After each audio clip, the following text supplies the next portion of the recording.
हिंदवी स्वराज्य स्थापन करण्यासाठी प्रयत्न करतात, परंतु हिंदू धर्मातलेच काही बोगस कॅप्टन ते खराससारखे लोक बदनाम करत आहेत. त्याबद्दल आपलं काय मत आहे? जिथं असली असतं त्याचीच नकल होत असते. नकली आहे याचा अर्थ असली आहेच. आणि जे हे नकली लोक आहेत यांच्यावर जर आरोप सिद्ध होतात तर त्यांना भर चौकात त्यांच्या डोक्यात इथं गोळी मारली पाहिजे सरकारने. मग आसाराम बापू त्यातच आहेत, राम रहीम त्यामध्ये काय नाही. आरोप ज्यांचे सिद्ध झाले त्यांना भर रस्त्यात गोळी मारा. ते जेलमध्ये आहेत, त्यांना कुणी गोळी मारा. जेलमध्ये चांगले लोकही असू शकतात.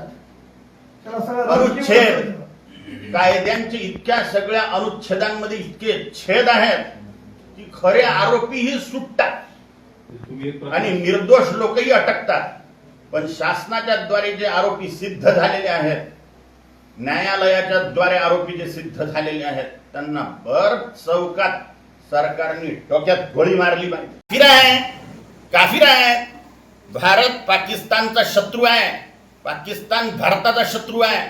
शत्रू राष्ट्राच्या हातात एपीजे कलामांनी आयटम बॉम्ब दिला होता, अणुबॉम्ब दिला होता. काफिर व्यक्ती करू शकते. ते मुसलमान नव्हे, ते काफिर आहेत. काफिर म्हणजे मुसलमान आहे तर जितकेही लोक आहेत ते सगळे काफिर. जे मुसलमान नाही ते सगळेच्या सगळे काफिर.